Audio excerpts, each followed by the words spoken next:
Hello everyone welcome back to my channel. Hope सबैजना सन्चै हुनुहुन्छ होला अनि एनपिएललाई लिएर कतिको एक्साइटेड हुनुहुन्छ हजुरहरू चाहिँ? म चाहिँ सुपर डुपर एक्साइटेड छु है। टिकट त काटिसक्नु भयो होला धेरैजनाले। अ, ओपनिङ म्याचको टिकट चाहिँ सकिसकेको छ। फ्लोट लाइटबाट हेर्ने हाम्रो सपना पुरा भएको छ। तर फ्लोट लाइट जोडान चाहिँ कसरी गर्दो रहेछ म तपाईँहरूलाई देखाउँदैछु। तलबाट लोड गरेर यसरी माथि चाहिँ एउटा एउटा लाइटहरू चाहिँ माथिपट्टि तान्दै हुनुहुन्छ, लोडिङ गर्दै हुनुहुन्छ है। यो फ्लोट लाइट हामीले जति सपना देखेका थियौँ रातिमा हेर्ने, क्रिकेट म्याच रातिमा हेर्ने, त्यो पनि आफूले भने जस्तो आरामदायी सिटमा बसेर हेर्ने हामीले जुन सपना देखेका थियौँ, त्यो सपना अहिले एनपिएल सिजन 2 मा हाम्रो सपना पुरा हुँदैछ। यस्तो छ अहिले एनपिएल हुने ट्यु ग्राउन्डको अवस्था अहिले चाहिँ यस्तो छ। हाम्रो एनपिएल सुरु हुनको लागि मात्र 2 दिन बाँकी छ। यो सबै क्लियर हुनेवाला छ 2 दिन पछाडि चाहिँ। यो चाहिँ अनि यस्तो खालको बार लगाएको छ। त्यही भएर म सबैजनालाई हटली के चाहिँ रिक्वेस्ट गर्न चाहन्छु भने पछाडि इफ हजुरहरूले चाहिँ टिकट काट्न भ्याउनु भएन, ओपनिङ सिजनको टिकट काट्न भ्याउनु भएन, तपाईँले फर्स्ट डेको म्याचको टिकट काट्न भ्याउनु भएको छैन, टिकट तपाईँसँग छैन, टिकट सकियो भने चाहिँ कृपया तपाईँ चाहिँ घरमै बसेर सबैजनालाई सहयोग गरिदिनु होला भन्न चाहन्छु। किन भन्दा तपाईँको सहयोग चाहिँ एकदमै ठुलो योगदान हुनेवाला छ कि। किन थाहा छ? आफै इमेजिन गर्नु 13,000 जनाको सिट छ, 13,000 जनाले टिकट काटिसके। 13,000 जना त्यहाँ जाँदाखेरि चाहिँ त्यहाँको त्यो माहौल 13 जना एउटा ठाउँमा उभिँदा, यताउता ओहोरदोहोर गर्दा कत्तिको भिडभाड होला त्यो आफै इमेजिन गर्नु। पहिला जस्तो हुन्थ्यो त्यस्तै नै हो। त्यसमा थप अब टिकट नभएको मान्छे त्यही पनि कतैबाट पस्न पाउँछु कि, हिँड्न पाउँछु कि भन्ने आशाले त्यहाँ गइदिँदाखेरि त्यहाँ हुलमुल हुने, झैझगडा हुने, अब यताउति ठोक्किन्छ, के हुन्छ। पहिला जस्तो ग्राउन्डहरू पनि छैन अहिले, किनकि माथिसम्म चाहिँ सिटहरू राखेको छ। अनि त्यस पछाडि बार्न पनि पुरै बारेको छ कि। कसरी बारेको छ भन्दा अब तपाईँ यसरी हेर्न सक्नुहुन्छ। ल हेर्नु न, टियुको त्यो मेन ग्राउन्ड हाम्रो जुन चाहिँ थियो नि मेन गेटदेखि हामी चाहिँ माथितिर जाँदैछौँ, जहाँ चाहिँ यो गर्ल्स होस्टेलहरू छ नि, 3 कुने भन्छ।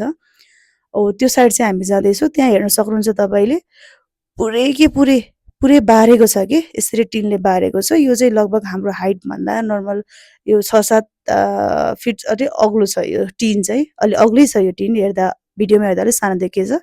यो पुरै बेरेको छ, पुरै बारेको छ। जसले गर्दा चाहिँ यो साना रुखहरू मात्रै छोडेका छन्, अग्ला रुखहरू पनि बारेको छ। जसले गर्दा पोहोर जस्तो लास्ट इयर जस्तो रुखको माथि चढेर हेर्न पनि अलि पोसिबल चाहिँ छैन। किनकि पुरै ती रुखहरूलाई पनि भित्रपट्टि पारेर बारिएको छ सबै टिन लगाएर। अब चाहिँ म उतापट्टिको भागदेखि चाहिँ म तपाईँहरूलाई देखाउन जाँदैछु।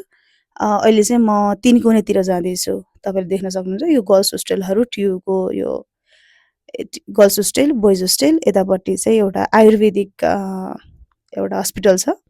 म त्यो आयुर्वेदिक हस्पिटल भएतिर जाँदैछु अहिले चाहिँ। अब यहाँ चाहिँ क्रिकेटको यस्तो माहौल छ कि तपाईँ पनि देख्न सक्नुहुन्छ। कीर्तिपुर भनिसके पछाडि क्रिकेट चाहिँ नम्बर 1 मा पर्नेछ। कति धेरैजना यहाँ भाइहरू चाहिँ क्रिकेट खेलिरहनु भएको छ, रमाइलो गरिरहनु भएको छ। यो साँच्चै नै यो फेरि खेलहरू खेल्ने जस्तै छ क्या। यहाँको मैदान पनि माहौल त्यस्तै छ त्यहाँको। कीर्तिपुर अब नामै काफी छ। कीर्तिपुर भनिसके पछाडि कीर्तिपुर धेरैजना विद्यार्थीहरूको, धेरैजना युवाहरूको चाहिँ प्यारो ठाउँ हो कीर्तिपुर। कतिलाई मनपर्छ है।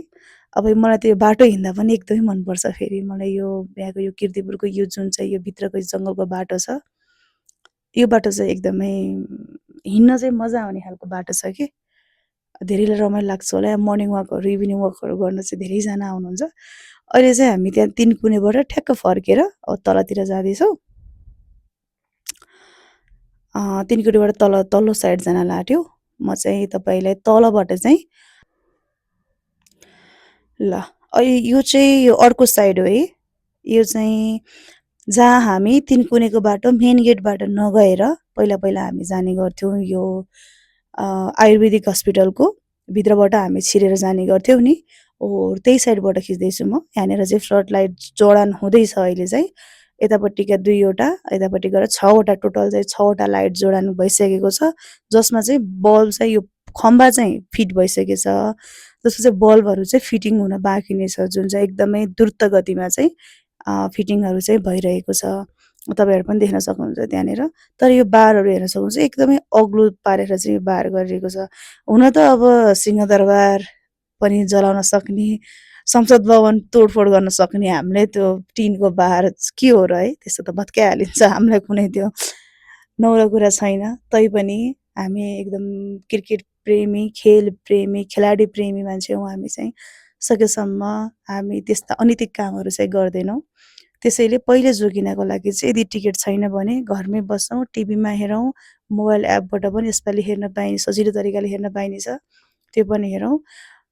यति रिस्की तरिकाले चाहिँ हामीलाई लाइट बल देखाउनु भएको छ, फ्लोट लाइट जोडान गर्नुभएको छ। म एकदमै सेल्युट गर्छु। मलाई त्यो खिचुन्जेल पनि कस्तो डर लागिरहेको थियो कि तपाईँ पनि हेर्नु न त्यहाँ कम रिस्की छ काम चाहिँ। हेर्दा चाहिँ इजी पिजी देखियो भने त्यो गर्नुपर्छ भने पनि साँच्चै नै यस्ता खालका कारीदार कामहरू काम गर्ने मान्छेहरू सायद पाउन पनि गाह्रो छ कि। हामी नेपालीहरूले यस्तो कामहरू चाहिँ झ्याप्प आँट्दैनौँ के गर्नको लागि। एकदमै यो रिस्की छ यो काम है। सायद आई डोन्ट नो यसको चाहिँ पैसा कति लिन्छन् यी उसहरूले यहाँ यो फ्लोट लाइट जोडान गर्ने कर्मचारीहरूले चाहिँ कति लिनुहुन्छ मलाई थाहा छैन। तर चाहिँ यो काम चाहिँ आफ्नो ज्यानै दाउमा राखेर गर्ने खालको काम रहेछ कि। मलाई चाहिँ लागेको थियो कि यो खम्बा जोडे जस्तो जोड्ने होला, लाइट पहिले हुन्छ होला अनि माथि चाहिँ खम्बा गाड्ने होला जस्तो लाग्थ्यो मलाई चाहिँ। तर म त्यहाँ गएर हेरिरहँदाखेरि चाहिँ म एकदम बिल्कुल फरकमा आएँ, म रङ रहेछु भन्ने थाहा भयो। अनि तपाईँहरू चाहिँ कतिको एक्साइटेड हुनुहुन्छ म्याच हेर्नको लागि? अनि तपाईँ चाहिँ कसको फ्यान हुनुहुन्छ? तपाईँ कुन टिमलाई चाहिँ सपोर्ट गर्दै हुनुहुन्छ? त्यो पनि कृपया कमेन्ट गरिदिनु होला। ल गाइज मेरो चाहिँ पुरा भिडियो हेरेर अनि त्यस पछाडि सब्सक्राइब गर्नुभएको छैन भने यो मेरो नयाँ च्यानललाई पनि सब्सक्राइब गरिदिनु होला। यसमा चाहिँ मैले नयाँ अब एनपिएलको भिडियोहरू लिएर आउनेछु।